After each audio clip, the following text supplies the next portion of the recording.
Breaking aviation news. Good afternoon and welcome to Vertical Aviation News Network.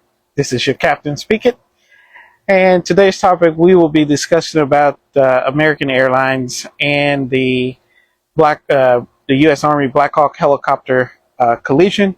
And before we get started, as always, I have to make a disclaimer that the investigation is ongoing related to this crash. Everything I discuss is speculation and unofficial. I am going based on information that has been released to the public and is public knowledge.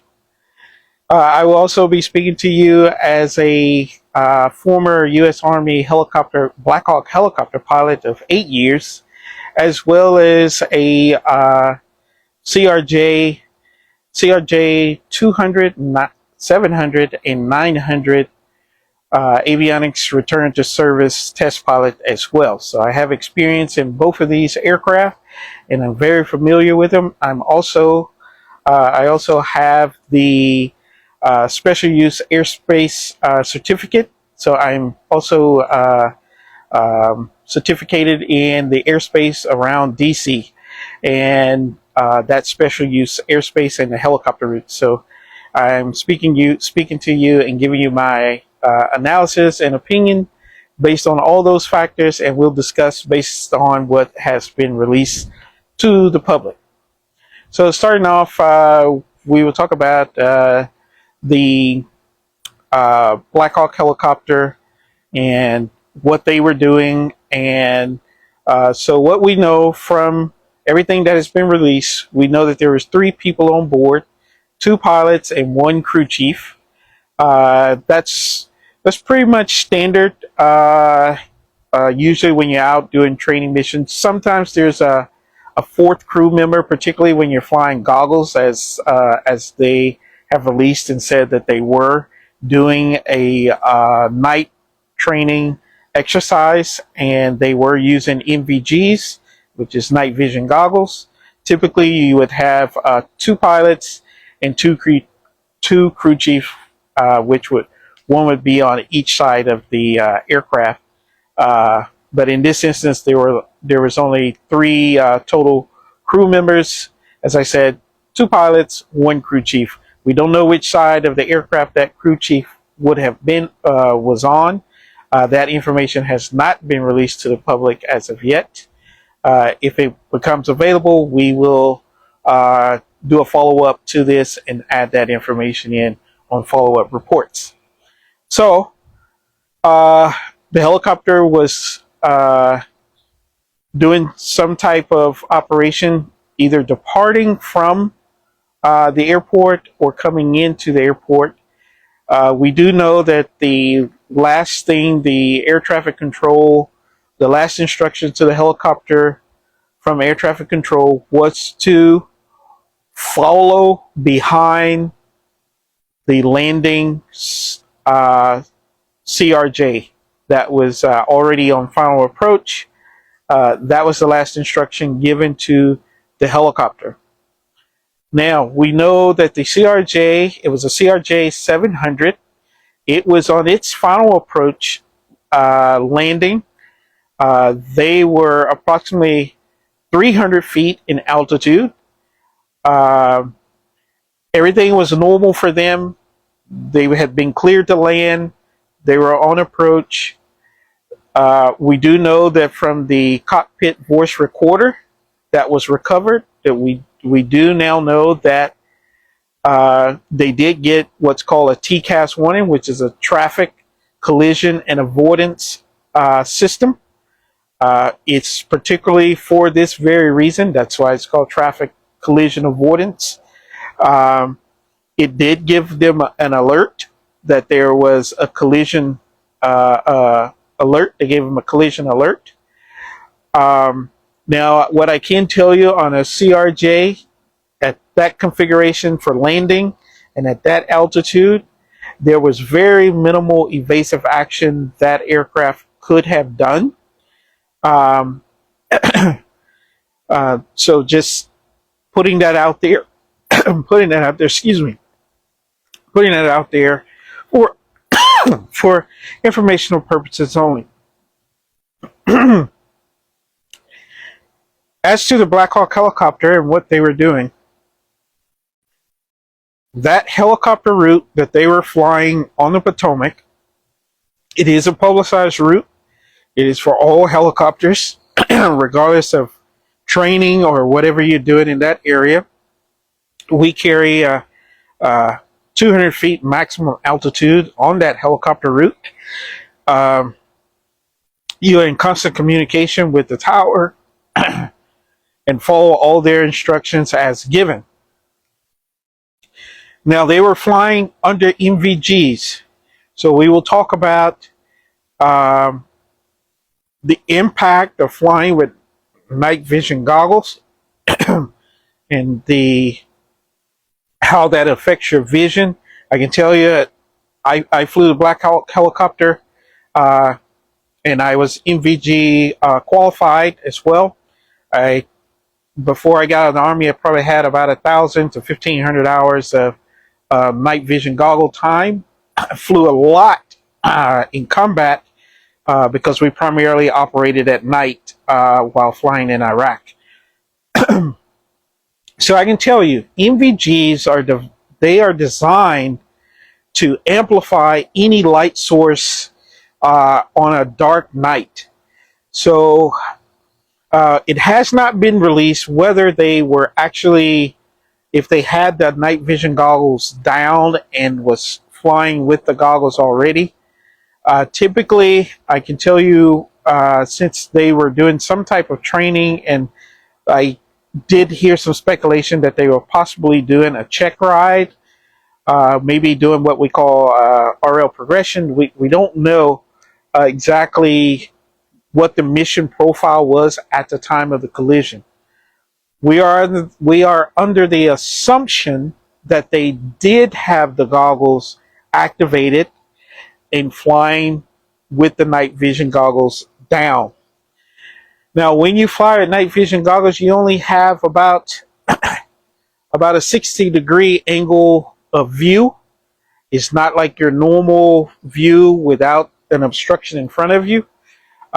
We have to constantly do what's called scanning. That means always having your head on a swivel, constantly moving in order to see everything in your peripheral and everything around you. That's typically why we have two crew chiefs also.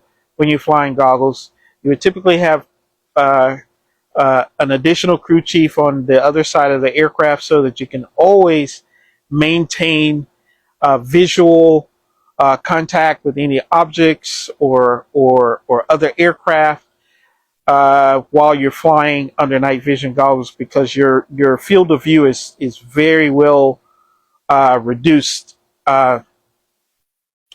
Now, with that in mind, when you fly with night vision goggles in an urban environment, all that light that is from the airport, from cars, from buildings, all that stuff, it really intensifies the night vision goggles.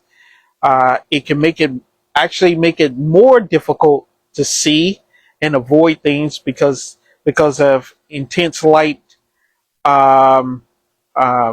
Intense light interference. So a practice that was used when I was flying goggles, we typically didn't activate our goggles until we got out away from a lot of light source. But again, that would be speculation on my part. I don't know, and it has not been released if they actually had the goggles already on and activated and using them in flight. But we're going to operate under the assumption that they did and talk about what could have possibly led to the collision and why they did not see that CRJ. Now, on the CRJ, on all aircraft that are flying in controlled airspace at night, you're going to have lights on your wingtips or on both the left and right side of the aircraft. You're going to have a tail light. You're going to have an anti-collision light on top and bottom. You have position lights on the right wing and left wing. They would also have strobe lights on both the left wing and right wing. And because they were cleared to land and they were landing in landing configuration, they would have had their landing lights on as well. So it would have been a very, very bright, illuminated aircraft in the sky, particularly if they're using night vision goggles. Now, with that being said, the key component to that is the strobe light. One thing about strobe lights and night vision goggles, they do not go well together. With the night vision goggles, with that strobe light, it could have been flashing and could have been giving intermittent bright spot in the night vision goggles. It could have done that to both pilots at the same time. It could have also given a visual, what we call visual miscues and things like that. Or in human factors, we discuss these things. Gives visual illusions. With that strobe light flashing, and they had the goggle, and if they did have the goggles active at that time, it definitely would have affected their vision, but they would have definitely known the aircraft was there. The air traffic control did ask. It has also been heard on the cockpit voice recorder. You can hear the control tower asking if the helicopter had the CRJ in sight, because they were on a path to collide. And if the helicopter had responded, yes, they have them in sight. This is very common in busy airports. It is not uncommon for what they were doing. But what comes into play is the altitude. That helicopter route is restricted to 200 feet and below for helicopter traffic. Now, the helicopter was instructed in order to wait and follow behind the CRJ. The CRJ was cleared for landing. It was continuing on its cleared path. In layman's terms, for non-aviation people, that would mean they had the right of way, or flight of way, if you will. That's not a term in aviation. I'm just doing that just to correlate for people that may not be familiar. But for this discussion, the landing CRJ 700 did have the right of way or flight of way for its approach and landing. The helicopter was secondary. It should have, it could have paused in the air and just came to a hover, or it could have proceeded on in a flight path angle that would have taken them behind the CRJ. So the problem becomes, and what everyone is still trying to figure out, is how did they get up to 300 feet, because they should have not been above 200 feet, and why did they collide with the airplane if they had visual contact? Now, part of the people have been following along with the air traffic control audio that's available online. What you have to understand is you may not hear the helicopter talking back to the tower, because military helicopters, we operate with what's called UHF. They would have been talking to the tower on UHF, and the audios that are available, they are transmitting, they're transmitting and receiving in VHF. They also receive in UHF, but that is not the frequency that was released to the public and can be heard. The airplane, the CRJ 700, would not have heard the communication from the Blackhawk, because the Blackhawk would have been communicating using UHF. I can tell you, as a helicopter operator and flying a lot, particularly like when I go into, when I've flown into DC or into New York City or into Atlanta, where the airports are extremely busy, I am tuned in, listening to everything, listening to every air traffic control call that's made in the sector that I'm operating in, because of this very reason. You want to know where everybody is, make sure everyone understands and know where they are and where you are. Positional awareness is very critical when you get around these busy airports, particularly operating with a helicopter. It's just really busy, and the big boys, as we say, they're not really looking out for you. They are listening to the tower or to approach control or departure or whoever they're talking to. They're not really. They don't have the field of view and the maneuverability that smaller aircraft will have. So it's up to us as helicopter pilots and small aircraft to really pay attention and know the situation, and have what's called situational awareness to avoid situations like this. So what we believe and what I believe has happened uh, is that there was some type of a visual miscue to the pilots inside the aircraft. I believe the crew chief was on the opposite side and had no view of the CRJ because he was on the opposite side of the aircraft, and his view was limited because you understand, a crew chief, they're not sitting facing going forward like the pilots are. Crew chiefs are seated 90 degrees, facing 90 degrees offset from the pilot. So they would be looking straight out from the side, and they would not have a view of what's in front. They would only have view on their side and their side only, with a limited view of what's in forward of the aircraft. So I believe there was a visual miscue or some type of visual illusion that caused the pilots a momentary disorientation, and they may have tried to do what we call transition from aided to unaided, and possibly in that moment, that is probably when the collision happened. I think there is a visual illusion because of the bright lights and where they were operating, particularly right there close to the airport, and it affected their vision, causing them to confuse what aircraft they were looking at, because there is speculated to be one transmission that said that they did have visual contact with the CRJ.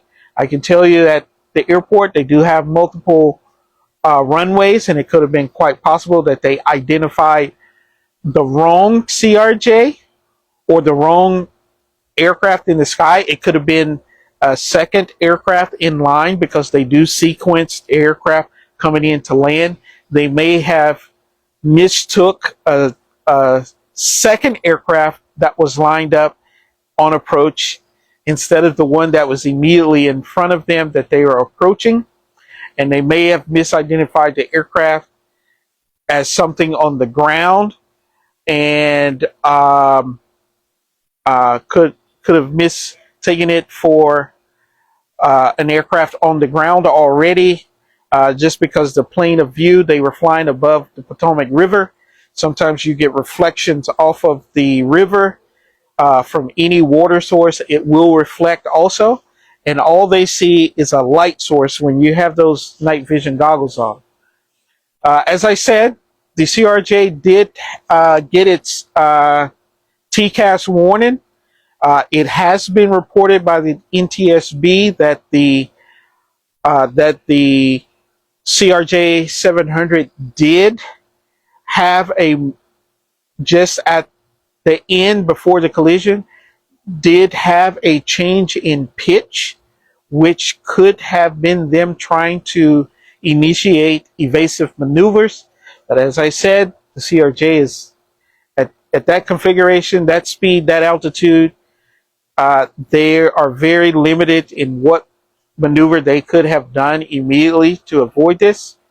The helicopter uh, was the primary aircraft at fault here based on preliminary release of information. What I'm stating is not confirmed or known, but based on what's been released, the Blackhawk helicopter could have, if they were confused, they could have stopped in mid-air and got their orientation, made sure that they had the right aircraft that the tower was asking them about before proceeding on, as well as they could have also decreased their altitude.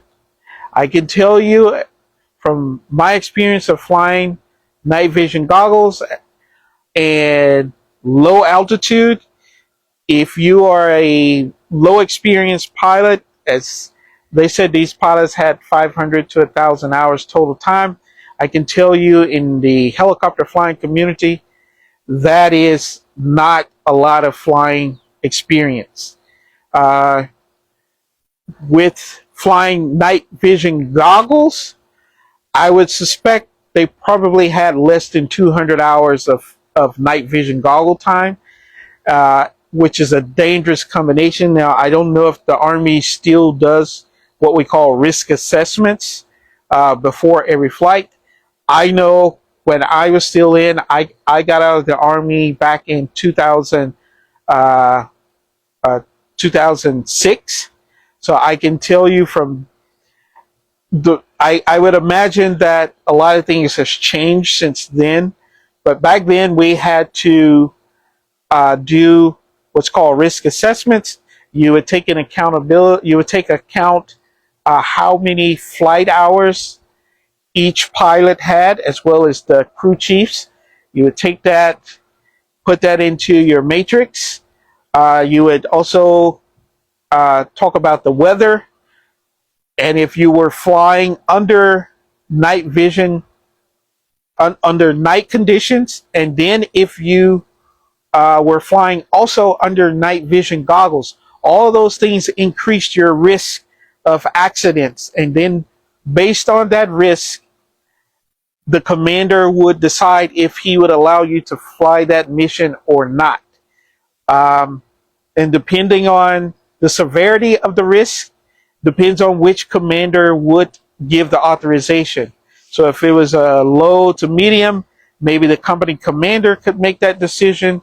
If it was medium to high, the battalion commander could make the decision. And if it was high to extreme high or elevated, then it will require a substantial higher ranking commander to give authorization to continue on with that mission. I can't give a risk assessment on this flight because I don't know the dynamics of what the risk matrix is made up of. I don't know how many flight hours each pilot had on the goggles. Likewise with the crew chief. I can tell you, I would think just based on very basic information, I think they would have been in the medium risk category for the mission that they were doing, for the mission profile, I should say, that they were doing. And that's the basic information that has been released thus far from NTSB. As I said, the critical components were found: the cockpit voice recorder, flight data recorder, air data recorders. All those were recovered from the CRJ 700. They were operable, even though they did have some water damage, which is not uncommon when a crash, when it's recovered from water. They were able to recover all the data from all of those recorders. I'm not for sure if the Army still uses Blue Force Tracker, which is something similar to air traffic, and where they can monitor all the aircraft in the fleet when they're out flying on missions. I don't know if they have that data, and I don't know if these aircraft are were equipped with some of those type of things. As I said, I stopped flying for the Army back in 2006, so I can't speculate on what type of air data information will be recovered from the Blackhawk helicopter. Okay, as more information becomes available, we will update. We'll do a follow-up broadcast on this collision. Stay tuned as we will take a break after this episode, and we are doing a second episode for the crash that happened in Philadelphia, and we will cover that as well in our next broadcast that will come on at 3 p.m. Eastern.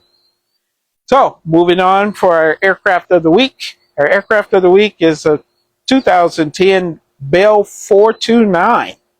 Beautiful aircraft. Only has 528 flight hours total time. Asking price is $4,775,000. It's being sold by Rotorcraft. You can reach Rotorcraft at 818-617-9492. Thank you for joining us at Vertical Aviation News Network.